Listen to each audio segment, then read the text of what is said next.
Hey everyone, so One Piece chapter 986 just came out, and the war has officially started.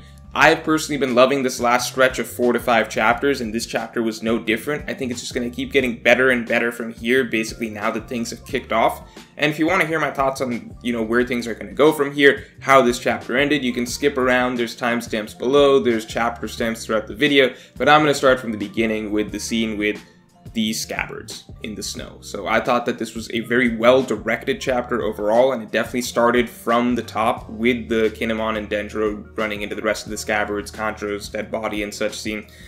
The Kanjuro dead body, okay, so Orochi is dead, Kanjuro is dead, but I don't know, call me crazy, but I'm starting to think that these guys might not actually be dead, I don't know if Oda's just cutting off the whole Kurozumi plotline right here, especially because I don't know, Orochi has the Yamata no Orochi fruit, sorry, and Kanjuro has God knows what the full extent of his abilities are. Like, I've seen people say that, oh, he can't fake this because this is how the ink clones work, or that's how the ink clones work. Like, guys, we don't know yet how the ink clones work, right? We don't know the full extent of what he can do.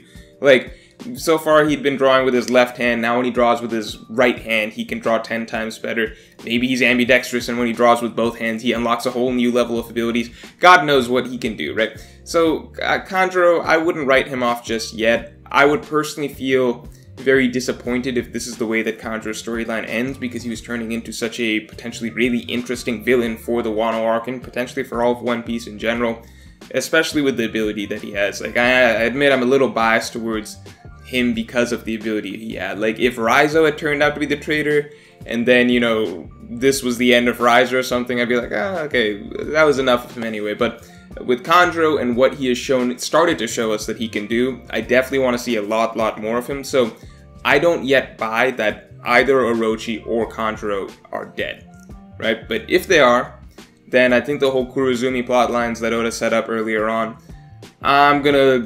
it'll take a reread for me to figure out exactly how I feel about all that, but at the moment I would be a little bit, I don't like how that all ended up going down, basically. It felt a little anticlimactic if that is how all of those little plot lines came in and just vanished from the story.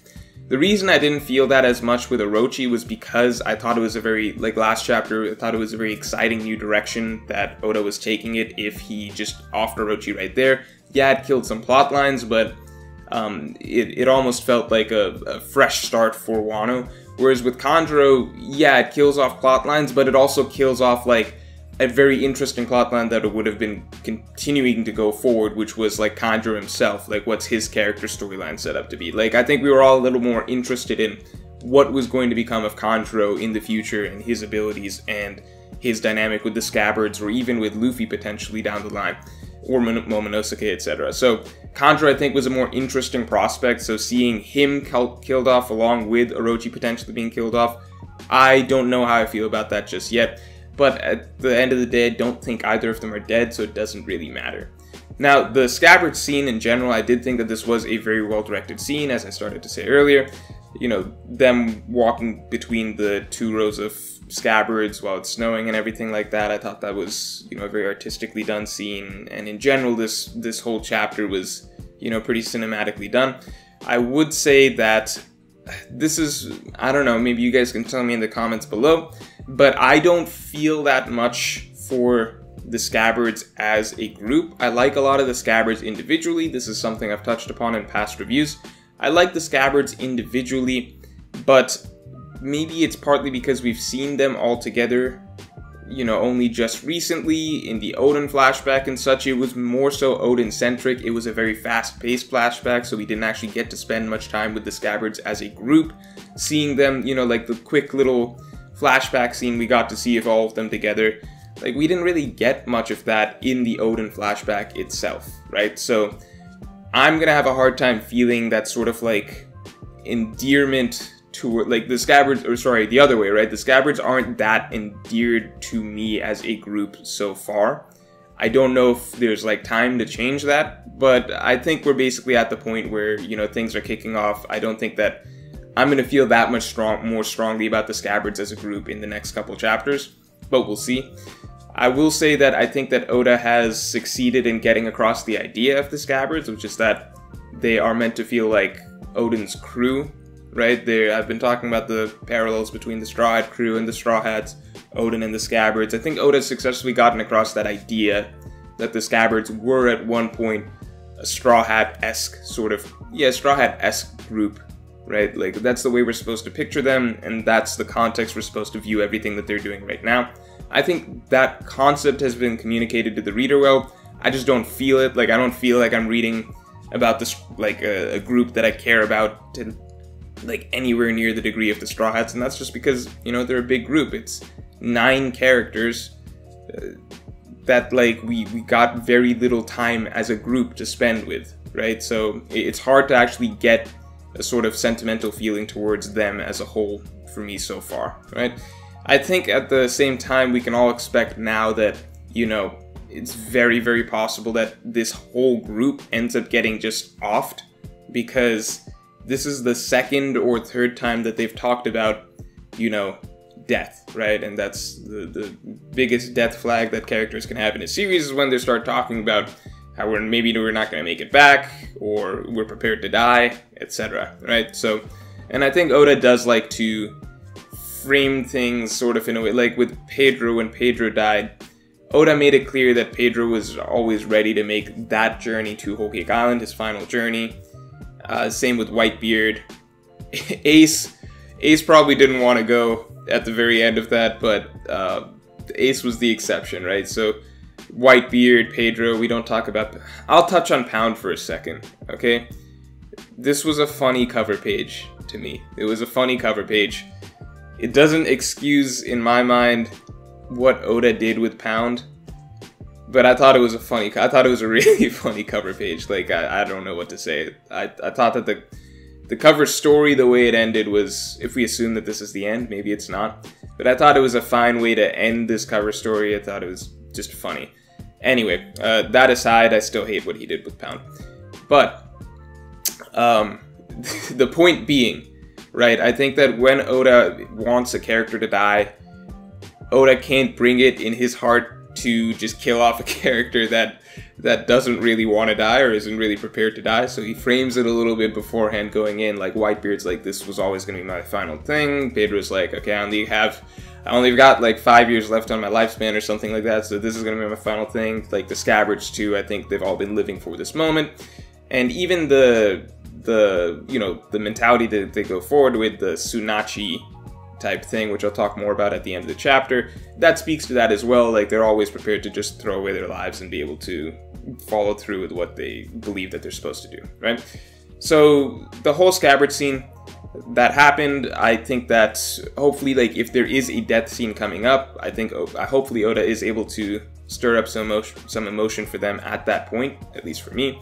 And, you know, that's something that he is actually very, very good at doing. Like, if we go back to Pound as the example, and this is one of the reasons I'm so upset with the Pound situation, I think that Oda did a great example, taking a great feat, taking a character that I cared very little about up till that point in the arc, and then all of a sudden giving him, like, a lot of characterization in one very quick chapter and making me actually feel something right before he died, right?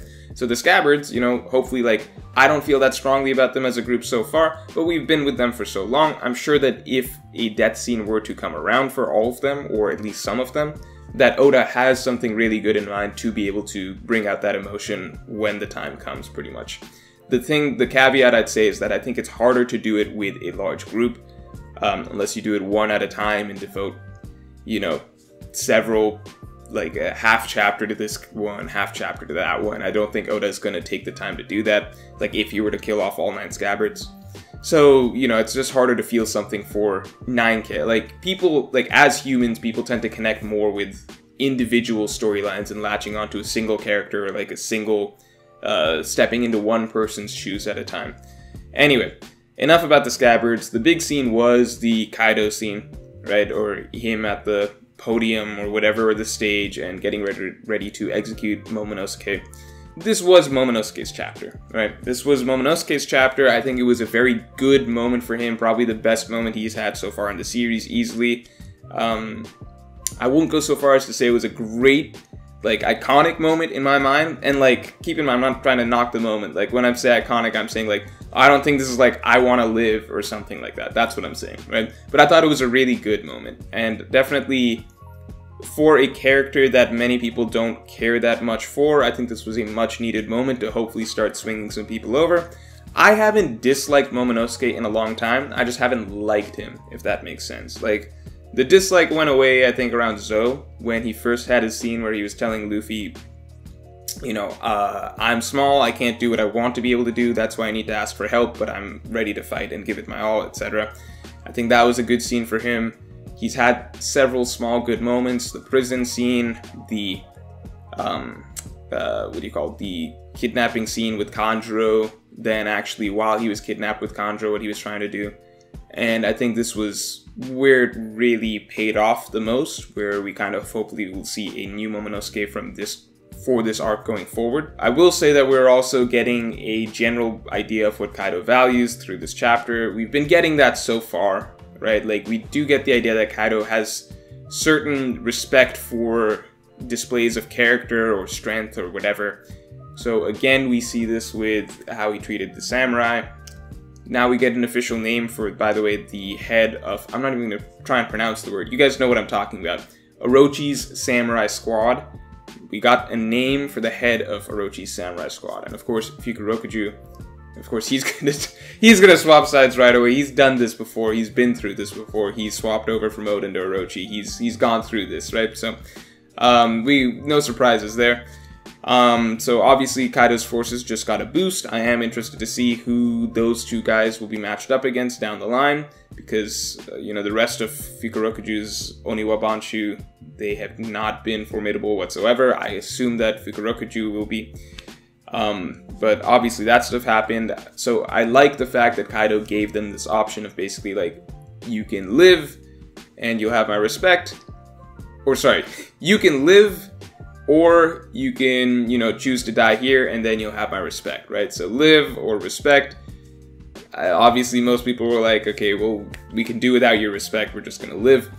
It makes sense, but it's interesting to see that, like, this is how Kaido sort of values things, right? Like, the people who don't choose to go along with him and don't choose to just submit, he respects those people more. Obviously, he'd prefer it if people just joined his side, but he respects people who don't just bow down to him. And that's interesting because his entire crew so far seems to be made up of people that have chosen to bow down to him, and they all had aspirations at some point, right? Like, we've even seen that, like, even the lowest gifters they all say that they wanted to be Pirate King at some point. That's what they told Zoro a couple chapters back. And, like, his entire Beast Pirate hierarchy is based around people who had big aspirations, and then he broke them and then made them work for him, right? So the fact that he probably doesn't respect a single person in his entire crew is kind of funny to me. But I like the fact that he gave them a choice, and then he also gave Momonosuke a choice. So Kaido likes giving people choices. I don't know, that's interesting. Maybe it's going to be a trend that keeps going forward, but we'll see. I like the fact that, like, he's putting your life versus respect. That's kind of the same thing that happened with Momonosuke here. I'm a little sad that we didn't get to see his reaction to Momo's, you know, declaration that, you know, I'm going to be the Shogun of Wano someday. Not today. The Shogun of Wano someday. My name's Momonosuke. He didn't back down. I wanted to see Kaido's reaction to that. I guess that's going to be saved for a little bit the next time that they're face to face again, and we'll see what Kaido's new opinion of Momo is. But at the moment, that's being left a little unclear.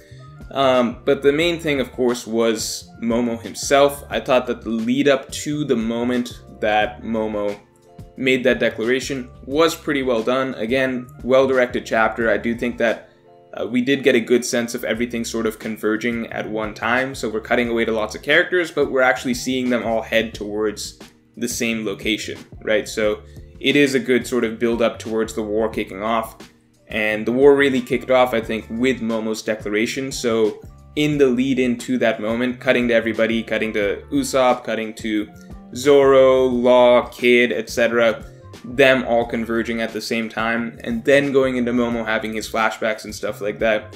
I think that did set the stage for the moment pretty well, you know, built up tension, etc.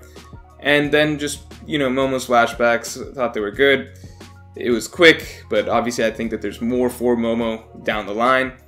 And then his declaration, of course, I think that this is the most brave thing that his character has had to do up till this point by far.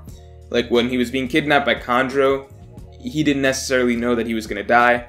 This is him basically saying that, like, do or die, I'm not giving up on who I am and what I know I need to be, basically. So that's Luffy's influence coming in, that's his father's influence, that's Toki's influence, all good stuff. I am starting to come around to like his character more. I think we're gonna just need to see more of him, basically, but hopefully there's a new Momonosuke that comes out from these, you know, these last few chapters, basically. Like, the entire incident starting with him being kidnapped by Kanjuro up till now, right? And then the last thing is the Scabbards arrived. The Scabbards arriving was, I'll say, the last panel. I thought the last panel where they're all just jumping Kaido and literally falling off, like they're falling off the stage. The chapter ends with like a literal cliffhanger, right? I thought that was pretty cool. When Izzo shot the sword out of King's hand, I was like a little thrown by that. I was like, Izzo's like a low-level commander of the Whitebeard pirates, you know, like a really extremely unremarkable member of the Whitebeard pirates, at least throughout all of Marineford War, and then here Izzo is shooting the sword out of King's hand, so a little surprised by that. And then I was just totally surprised to see Kaido's club getting knocked out of his hand by Nekomamushi, but, you know, element of surprise or whatever, chalk it up to that, and I'll just ignore it and move on. But I was definitely a little thrown to see these guys being able to do that stuff. But anyway, the entire crew jumping Kaido, that actually reminded me a little bit of like what Blackbeard's crew did to Whitebeard, so I was like, alright, this isn't honorable in my mind. I generally don't like, what do you call, large team efforts to take out one character. That's a personal bias. I view that almost always the same way I view, like, the Blackbeard pirates attacking Whitebeard. I'm like, this isn't even fair. It's just like one character versus all the heroes. I'm like, they're not heroes, they're cheaters. You see a gang jumping one guy, who's the bad guy in every situation? That's my personal bias. I'll leave that out of this as much as I can. I will say that generally in One Piece I preferred when it comes down to the 1v1 fight. Like, I was not feeling Luffy and Law versus Doflamingo whatsoever until it became just Luffy versus Doflamingo. But the panel itself was cool, right? The panel was cool of the entire 9 Scabbards, basically. It's good that they had Izzo in the backup squad, right? Like, away from the rest of the Scabbards, basically, because once the traitor was revealed, Oda still gets to keep the idea of the 9 Scabbards by just, like, swapping Izzo in. So we got to see the 9 Scabbards attacking Kaido. I don't think that this is going to do anything to him at all, and I do somewhat fear for the Scabbards starting with next chapter. But I don't think, if there is a death scene for them, I don't think it's going to happen right away next chapter. I think we are going to get a little further along. I think there's going to be some interference here, and I think that ultimately, if they do die, I bet it would be to Kaido, but I think it's going to be a little ways down the way before that happens. So the last thing I'll say is that, you know, this is chapter 986. Chapter 1000 is coming up around the corner pretty soon, so future predictions is basically, I'm looking back at Marineford, and you all know that I think that this raid on Onigashima is going to end in failure. I do think Oda is trying to time things up so that the act pretty much ends at around chapter 1000. Like, that might, chapter 1000 itself might be the end of Wano Act 3, or it could just basically be like the climactic moment that we know that this is basically, this whole raid has just gone bad, and then, you know, a couple chapters down the line, the act ends. But my point being, basically, compared to Marineford, the main meat of what we remember as, like, the really hype, insane parts of Marineford happened between chapter 570 to 580. Okay, so that was probably the most insane 10-chapter run you'll ever find in One Piece, at least so far, and probably in any series ever, to be honest, because if you go back and read 570 to 580, it's just insane how many twists and emotions Oda packed into that series of 10 chapters. But the point being, things can go south really, really fast, because 570 started with actually Ace being freed. Maybe that's 571. It's around there, basically. Like, Ace is freed, they're all happy, then Ace dies, then Whitebeard dies, then Blackbeard comes in and gets the fruit, and just everything that happens in that stretch is a lot of, you know, high point emotions then going down really, really quick. So the way I see it, I would be very, very interested in seeing how what I predict to be basically a very similar stretch of chapters, basically 990 to chapter 1000 go, right? So we've still actually got a lot of storytelling left to do before we hit chapter 1000. So, you know, we've got at least, you know, a few more chapters, I would bet, of just the fight basically getting started. And then 990 to chapter 1000 would basically be where I think things would actually start hitting that sort of peak intensity, right? And I would guess that things would start to look good for the Alliance in a way. And then we get a series of back-to-back chapters similar to Marineford, where things go really, really, really bad. And then I would guess that, again, either Act 3 ends on chapter 1000, or we get a sort of climactic finishing point at chapter 1000, then maybe, you know, after a couple chapters of like cooldown action, we get to the end of Act 3. So, all that is to say that I'm very much looking forward to this next series of events. I do think that the Scabbards are very possibly going to be dying in, or at least several of them may be set to die in the next set, like 13 chapters or so, pretty much. So that's all for this video. If you enjoyed, then definitely like, share, and subscribe. And you can support me on Patreon to help me keep making videos and get my Extended Thoughts podcast on all future videos. Link in the description below.